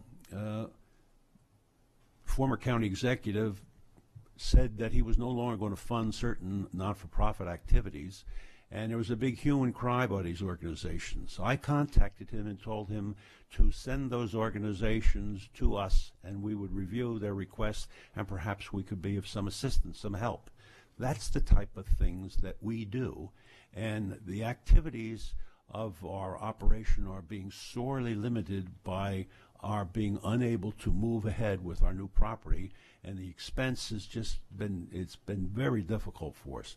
I look back at our records for 100 years, and I don't see a time where we've had so much difficulty, and it's largely, to use a word, bureaucratic and government influenced. And we ask you to reconsider and to assist the Knights of Columbus with our mission to do good for students and other members of the community. Thank you for your attention.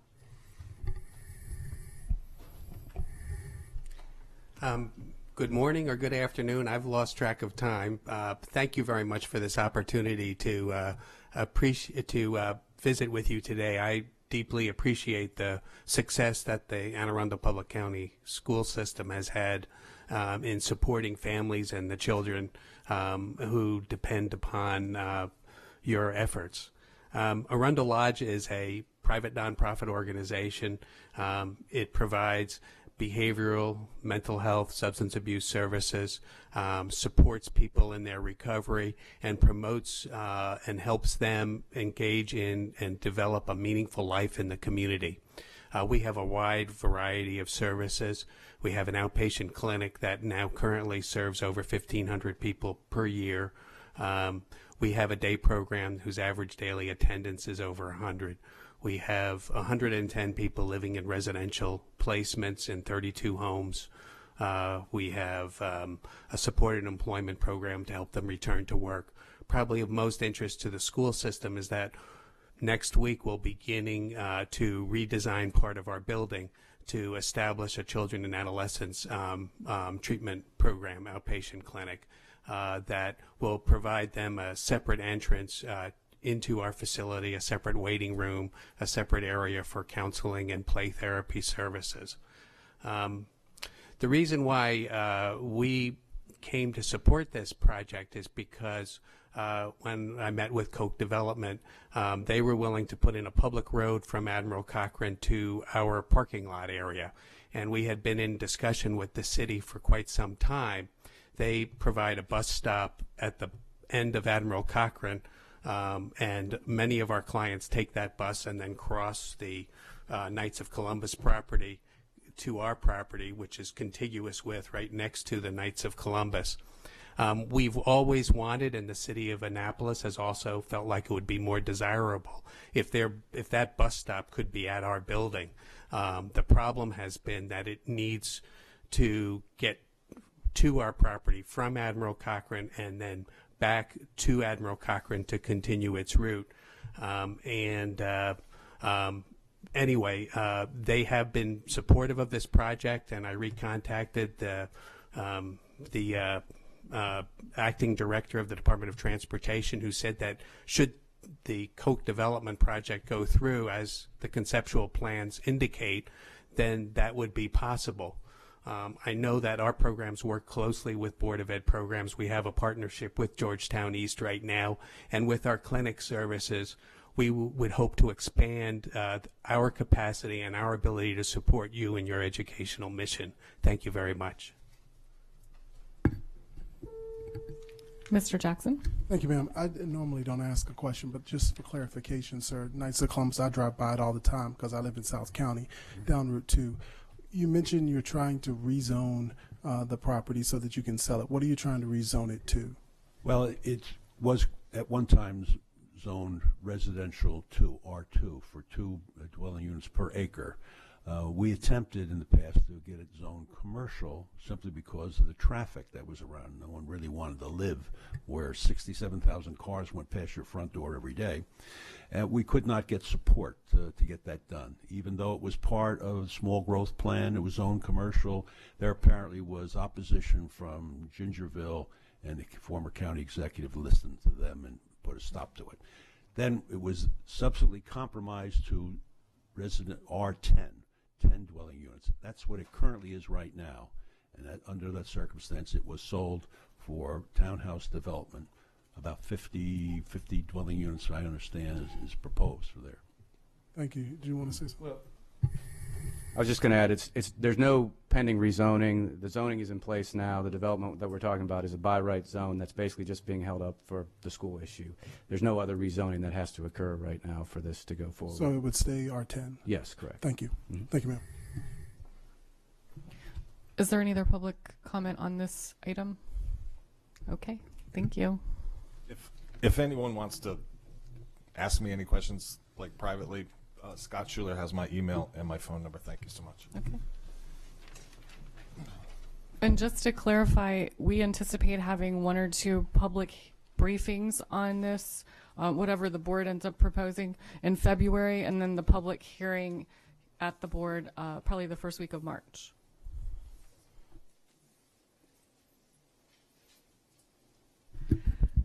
The next item on the agenda is item 5.04, non-discrimination policy AC. This is a second reading and an information item only. We had no public comments received during the 30-day posting on the website, correct? That's correct. Is there any board comment or questions on this item? Mr. Webb. Only that that policy, I'd like to see that apply to any organization that leases or uses any of our facilities, that they adhere to the same policies. Okay, we'll take a look at that. So you're saying any, I guess, vendors and any vendor organization using any of our properties, any of the school's properties. okay, I understand, and this is well placed for that because it's your overarching policy for every piece of business that you do. Right. Yep, we can. Thanks. Is there any public comment on item 5.04? Okay. The next item on the agenda is 5.05, non-discrimination and anti-harassment personnel policy GAGG. This is also a second reading information item with no public comments received during the 30-day posting. Is there any board comment? Is there any public comment on 5.05? Okay. Item 5.06, employee complaints policy GAHH, second reading information item. No public comments during the 30-day posting on the website. Is there any board comment or questions? Any public comment? Okay. Item 5.07, naming facilities policy EG. This is a first reading. And an information item, and we have a staff presentation. The Office of the Superintendent, the Chief Operating Officer, the Office of School and Family Partnerships, and the Office of School Performance brings policy EG, naming of facilities, to you for first reading. This policy was last updated November 20th, 1989. A new regulation is provided to provide a scripted process for naming or renaming schools, facilities, or significant elements or portions of other schools and other facilities. The policy and regulation was vetted through many groups, including the CAC, PTA, and PIAC. The feedback that we received from these groups was incorporated into the regulation. This policy will be posted for 30 days on our website for public comment, and we will answer any questions you have related to this policy and regulation. Mr. Jackson? Yes, ma'am. I don't really have a question. I just really have a comment. Over on the regulation, we kind of had some significant discussion on page 2 relative to schools shall not be named after individuals, groups of people, organizations. This provision does not apply to schools that were named after individuals, groups of people, or organizations prior to the issuance of this regulation. It will be my belief, and I'll take this all the way through third reading, but I won't be supporting the policy and regulation. So I believe there's room, and I should remember the board made some recommendation on some language associated with that after someone has died after a certain period of time associated with their legacy to worry about. But I understand that it is it's the superintendent's regulation associated with that. I just won't be supporting it. Thank you, ma'am.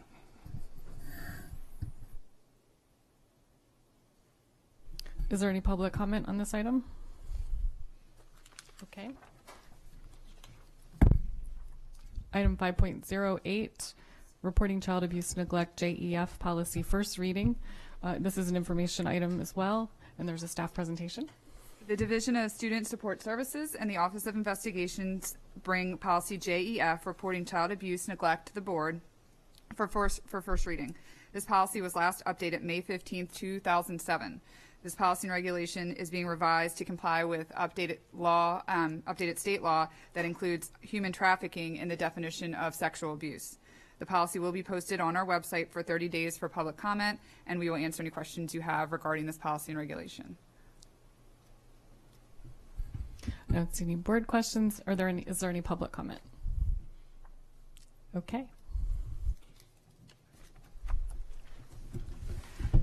The next item on the agenda is item 5.09, Hebron Harmon Elementary School Stormwater Management Inspection and Maintenance Agreement. This is an information to action item. Do I have a motion to move this from information to action? So moved. All those in favor? We now have an action item. Dr. Arlato, your recommendation, please. Yes, ma'am. I recommend the approval of the Hebron Harmon Elementary School Stormwater Management Inspection and Maintenance Agreement. Is there any board discussion? Is there any public comment? We have a motion on the floor that's been properly made and seconded. All those in favor? Motion passes 6-0-0. The next item is item 5.10, Solly Elementary School Abandonment of the Use in Common Right-of-Way and Right-of-Way Dedication. This is an information to action item. Do I have a motion to move this from information to action?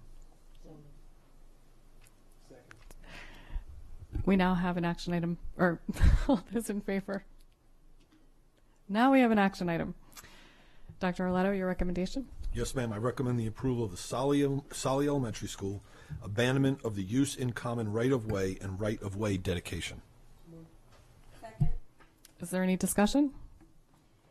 Any public comment? We have a motion on the floor that's been properly made and seconded. All those in favor? Motion passes 6-0-0. Item 5.11, Carol S. Parham Building BGE easement. This is an information to action item. Do I have a motion to move this from information to action? Second.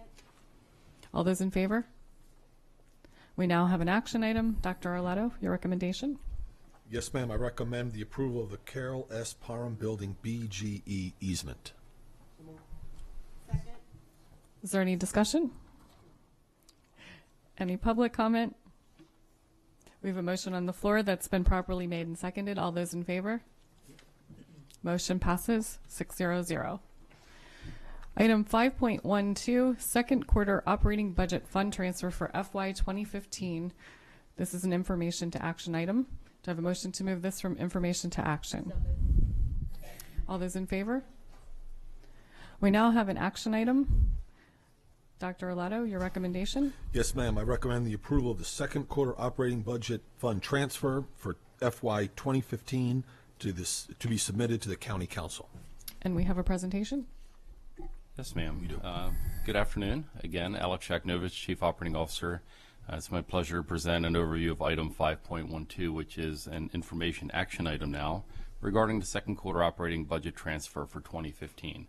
And I'd like to walk the board through the exhibit and therefore put you in a position to ask any questions that you might have. In the overview that's before you right now, you'll see the in aggregate, we will be asking for $44.4 million approximately to be recognized by the County Council through legislation that will be introduced on our behalf regarding a transfer. Now, I will explain why. This is probably an eye-popping number to you, and it is certainly a one-off type of exhibit that the board is not accustomed to. Traditionally, we bring to the board an item regarding second quarter transfer that's simply to recognize revenues that we've received throughout the course of the year that were unanticipated when the budget was crafted and struck in July 1st. What is unique about this transfer, if you hearken back in your memories, you'll remember that in April of 2014, the State Board of Education issued a ruling about how Anne Arundel County Public School System's healthcare fund should be depicted within our budgetary documents. That state board ruling happened after this Board of Education had already adopted its budget recommendation and moved it forward to the county executive. It happened so late in the session that County Executive Newman, county executive at that time, also could not essentially recraft the budget, and therefore the county council's budget that was adopted at that time also did not essentially recognize that state board ruling.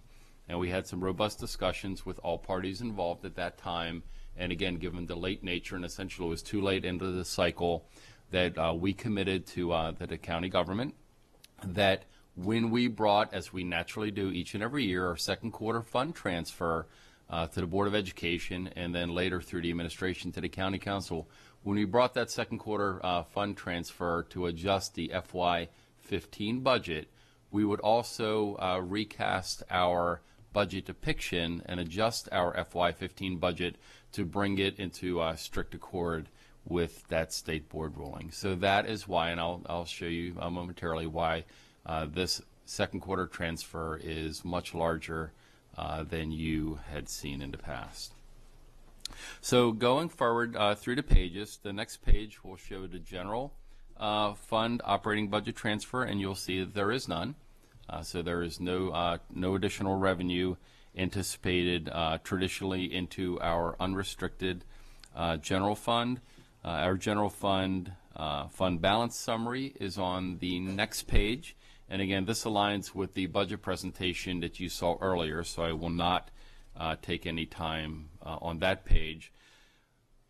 The next page that is entitled Grant Funding, it's the page that's in front of you there, is what the board is customarily asked to entertain and act on at this time of year. So it is in the grant arena that we win grants. We win grants in the months of July and August and September, etc., or get grant extensions or grant continuances or funding adjustments through, again, successive grant awards.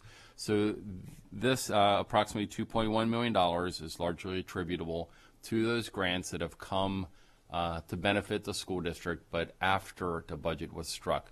So in order to properly account for and expend these funds, we will be asking the county government to introduce legislation to increase our appropriations authority in the restricted grant category to recognize these federal funds that are coming our way. The self-insurance fund is depicted on the next 2 pages. And again, what you'll see highlighted there is the budget revised. So just to the left of it, you'll notice that when the budget was approved, there's an empty column. And specifically, as I mentioned earlier, when the budget was approved and came into force on July 1, because of this out-of-cycle timing of the state board's decision, that budget was not crafted, designed, or approved in a manner that comported with that April 14 decision. The column to the right, the one highlighted in yellow, does exactly that. So as we had discussed with our county funding partners, the board's budget will be adjusted midstream, and upon the action of this board and upon the action of the county administration and the county council, we're all going to be back into alignment with the state board decision. So on a going forward basis, we won't have any of these new alignment or adjustment issues of this proportion. So with that, I conclude my remarks, and I'm open to any questions that the Board of Education might have. I don't have any board questions. Is there any public comment? We have a motion on the floor that's been properly made and seconded. All those in favor? Motion passes 6-0-0. Item 5.13, filling of vacancies on Executive Committee of Countywide Citizen Advisory Committee. This is an action item. Mrs. Nally. Upon approval by the board, the following named individuals will be appointed to fill the vacancies on the Countywide Citizen Advisory Committee. Edmund Barrett, Arundel Cluster Secondary Schools Representative. Karen Brossiker, Northeast Cluster Secondary Schools Representative. Marcia Turner, Meade Cluster Elementary Schools Representative. Jack Neal, Southern Cluster Secondary Schools Representative. Thomas Spangler III, At-Large Countywide Representative. Lily Odessa Ellis, At-Large Countywide Representative. Second. Is there any board discussion? Is there any public comment? All those in favor? Motion passes 6-0-0. Item 5.14, approval of legal services contract. This is an action item. Mrs. Nally. I recommend that the Board of Education recommends approval of the legal services contract for a term of 3 years. Second. Is there any discussion? Any public comment?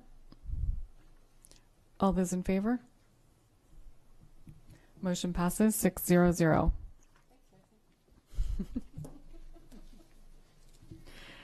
Item 6.01, the monthly financial status report. This is a review item. Is there any board comment or questions? Any public comment? Okay.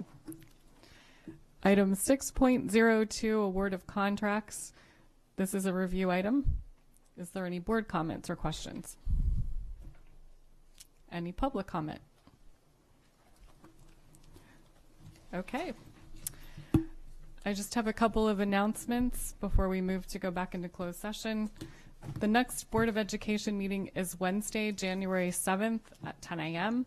The next Board Policy Committee meeting is Wednesday, December 17th at 8:30 a.m. The next Board Budget Committee meeting is Tuesday, January 13th at 5 p.m. in Conference Room 2B. And we will also be holding 2 public hearings on the Superintendent's FY 2016 recommended operating and capital budgets, starting sign-ups at 6 p.m. The first meeting will be Tuesday, January 6th at Old Mill High School, and Thursday, January 8th, right here in the Parham Building on Riva Road. We'll also be holding a workshop on the budget Tuesday, January 20th at 6 p.m. and the public is welcome to attend, but no public testimony will be taken. Mrs. Nally. I would like to move that we go into a closed session to consult with counsel to obtain legal advice on a legal matter, to conduct collective bargaining negotiations, or consider matters that relate to the negotiations. All those in favor? We're now in closed session, and I just want to wish everybody a happy holiday.